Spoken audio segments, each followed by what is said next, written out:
고린도전서 7장. 이제 여러분이 편지에 써 보낸 질문에 대해 말하겠습니다.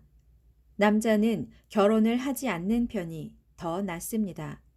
그러나 그리하면 자칫 성적으로 문란해질 염려가 있기 때문에 남자는 저마다 결혼하여 자기 아내를 두고 여자 또한 결혼하여 저마다 자기 남편을 두도록 하십시오. 그래서 남편은 아내에게 배우자로서의 의무를 다하고 마찬가지로 아내도 남편에게 배우자로서의 의무를 다하도록 하십시오. 결혼을 하게 되면 아내의 몸은 더 이상 아내만의 것이 아니라 남편에게 속합니다. 마찬가지로 남편의 몸 또한 더 이상 남편의 것만이 아니라 아내에게 속합니다. 그러므로 결혼한 부부는 서로의 몸을 멀리해서는 안 됩니다.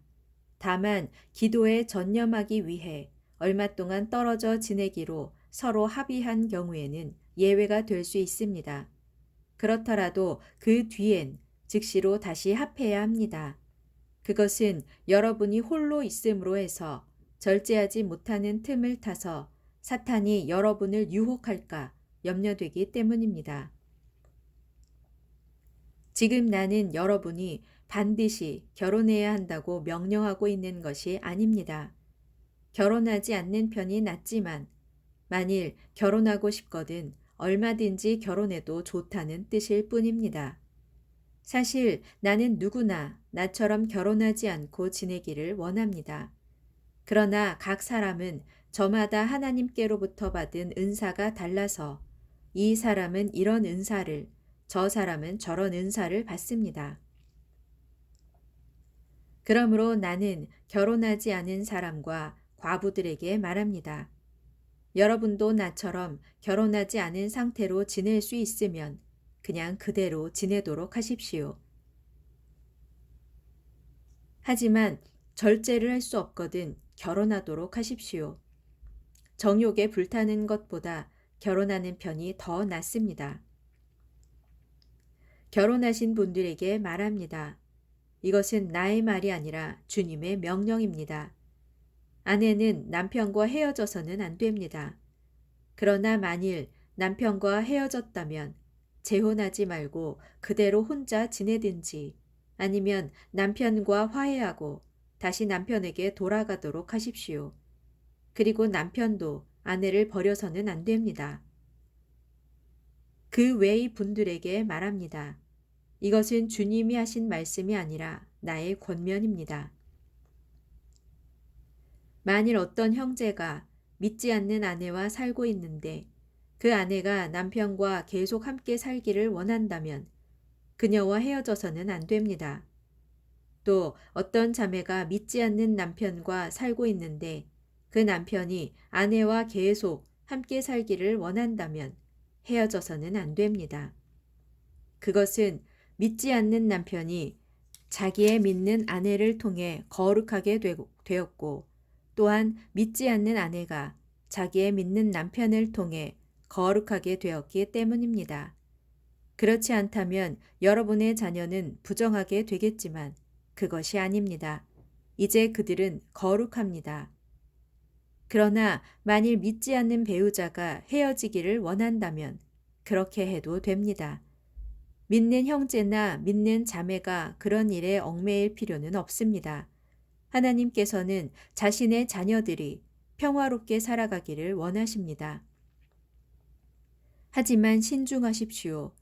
믿는 아내들이여, 당신이 당신의 남편을 이끌어 구원하게 될지 어떻게 알겠습니까?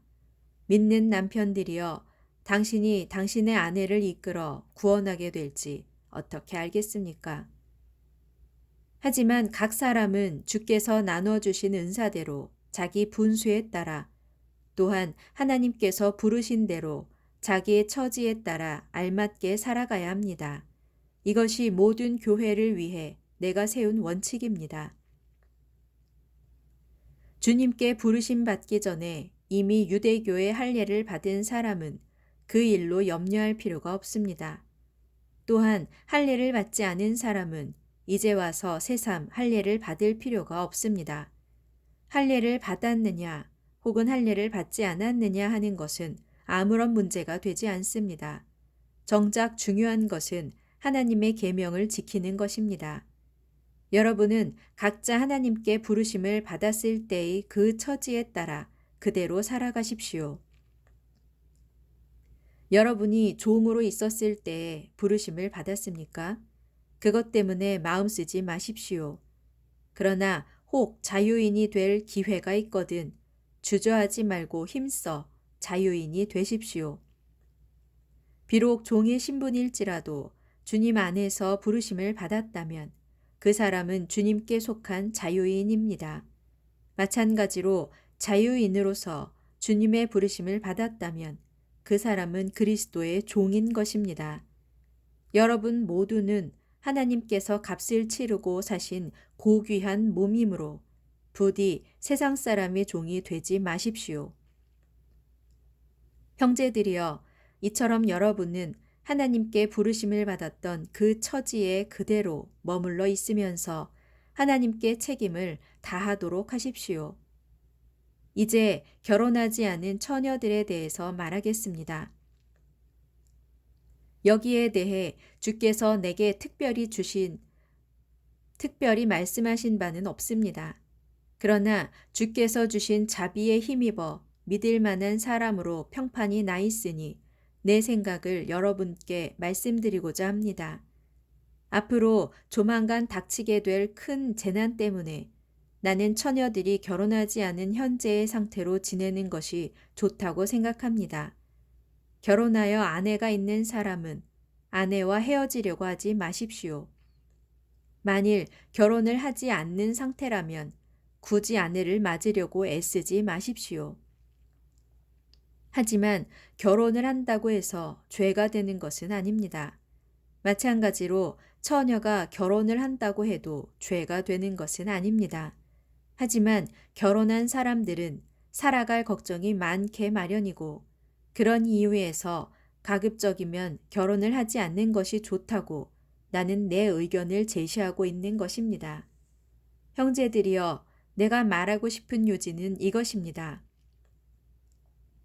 주께서 다시 오실 때가 얼마 남지 않았으니 이제부터 아내가 있는 사람도 아내가 없는 사람처럼 살아가고 슬픔에 잠겨 있는 사람은 슬프지 않은 사람처럼 살아가며 행복에 겨운 사람은 행복하지 않은 사람처럼 살아가고 물건을 사들인 사람은 그 물건이 없는 사람처럼 살아가며 세상 것들을 사용하는 사람은 그것들을 다 사용하지 못하는 사람처럼 살아가도록 하십시오.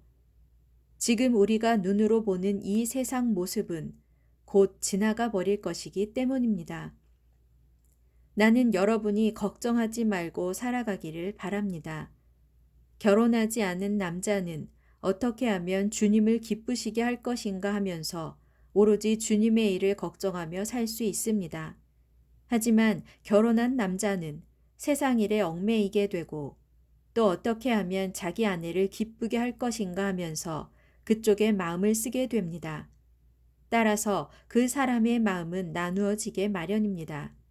결혼하지 않은 여자는 몸과 마음을 주님께 오롯이 바치면서 주님의 일을 걱정하며 살 수 있습니다. 하지만 결혼한 여자는 세상 일에 얽매이고 또 어떻게 하면 남편을 기쁘게 할 것인가 하면서 그쪽에 마음을 쓰게 됩니다. 지금 내가 이런 말을 하는 것은 여러분의 유익을 위해서일 뿐 여러분을 제한하려는 것이 결코 아닙니다. 나는 여러분이 여기저기에 마음을 빼앗기지 않고 오직 주님을 섬기는 일에 온 마음을 전적으로 쏟을 수 있도록 도와드리고 싶습니다. 그렇지만 만일 누가 자기의 처녀딸을 시집 보내는 것이 온당하다고 생각한다면 더구나 그 처녀딸이 혼기를 놓쳐서 마땅히 얼른 시집을 보내야겠다고 생각한다면 원하는 대로 그렇게 하십시오. 그것이 죄가 되는 일이 아니므로 얼마든지 결혼을 시켜도 됩니다. 그러나 꼭 결혼시킬 부득이한 이유가 없고 또 자기 딸을 자기 뜻대로 할 권리가 있어서 자신의 자유로운 결정으로 마음을 굳히고 자기의 처녀딸을 시집 보내지 않고 그대로 두기로 했다면 그것은 잘하는 일입니다. 그러므로 자기의 처녀딸을 시집 보내는 사람도 잘하는 것이지만 시집 보내지 않는 사람은 더욱 잘하는 것입니다. 아내는 남편이 살아있는 동안에는 어디까지나 남편에게 매인 몸입니다. 하지만 남편이 죽으면 그 매임에서 풀려나므로 다시 결혼을 해도 좋습니다. 그러나 반드시 주께 속한 사람과 결혼해야 합니다. 그러나 내 생각으로는 가능하다면 재혼하지 않고 그냥 지내는 편이 더 행복할 것 같습니다. 나 또한 하나님의 영을 받은 사람이므로 제 말이 그르지는 않을 것입니다.